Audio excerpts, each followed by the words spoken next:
Hi everyone, Nick from the DAE here, and I'm the coordinator for the Dungeons and Dragons Club. This is another video that's going to go over some of the basic mechanics for playing D&D. Again, we're not going to go over all the rules and details. Again, I encourage you to go out and buy the books, read up more about it, but this is hopefully going to take out some of the mystery behind how everything works. Now, in a previous video, we went over the basic idea behind how the D20 system works. We also looked at some of our stats over here and how they played into roles. We're going to jump over and look at skills and saving throws. These are additional types of rolls that you will make, and they do relate to your stats. So previously, we went over some basic checks over here that involve strength, intelligence, and depending on what activity you decide to do, your DM may ask you to rely on some of your stats. However, there are different types of rolls. There are something called skill rolls.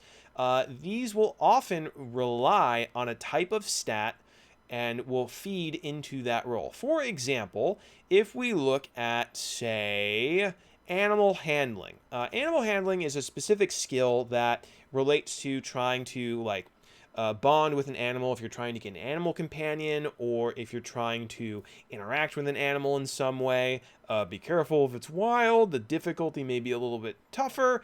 But regardless, you will see that this is based off of wisdom. And when your DM asks you to make an animal handling roll, you will take your wisdom stat and it will be put right next to the check. So again, let's look at another example over here. Let's say that Grum Grum is attempting to deceive somebody. I know it's not something a cleric would particularly do, but who knows? Maybe he's trying to do some good with it. So let's say that the DM is telling me that this evil merchant is trying to upcharge me for a much needed bit of holy water. Perhaps I gotta go keep those skeletons back down the crypt. I can, as a player, I say, hey DM, I want to try and deceive this merchant that his holy water is not as holy as he thinks it is, because I'm a cleric and I know what I'm talking about, so there. And the DM will go, okay, go ahead and make a deception check. So then what I will do is I will look at my deception. I will see I have a +1. You can see D&D Beyond already filled this in. I will click on the deception. And I got a 1 again. Are you kidding me? Oh, this is murder. Well, anyway, I clearly failed it because a 1 is known as a critical fail, and that means you fail no matter how much addition or things you add to it. For the sake of this example, I'm going to roll again. We'll do another deception check. So help me if I roll another one. Okay, here we go. For the example, rolled an 18 plus a 1, a 19.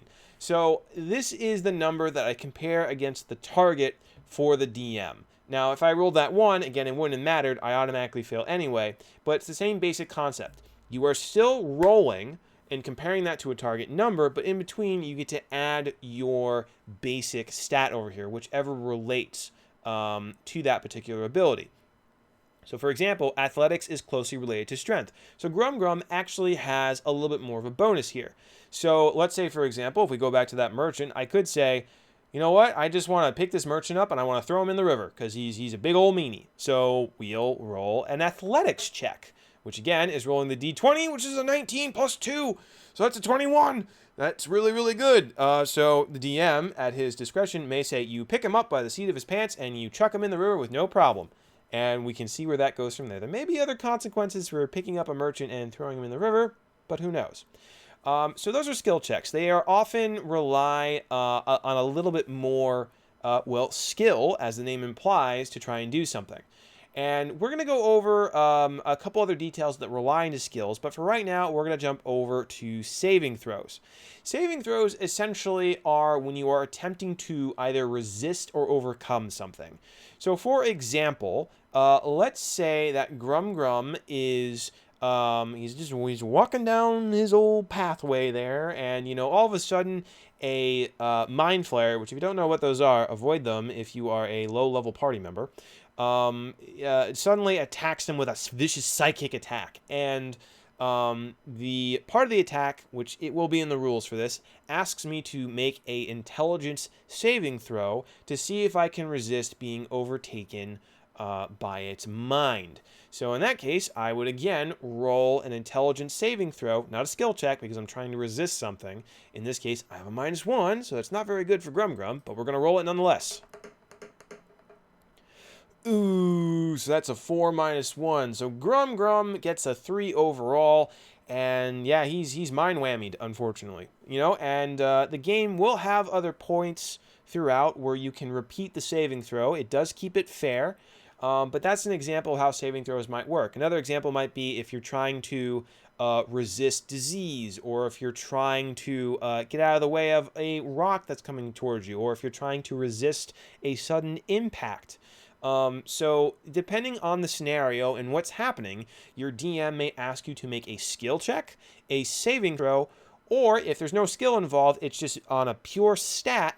For example, if you're just trying to pick something up, or if you're trying to rely entirely on dexterity, there's no additional skill involved, they may ask you just to make a simple check. There's a little bit of overlay between what the DM will call for, but it is at their discretion, and you still get to make a roll and see what happens. So those are skill checks and saving throws. Those are a little bit more specific to the types of rolls you're going to be making throughout the game. In the next video, we're going to go over proficiency bonus and how that ties everything together. So I'll see you there.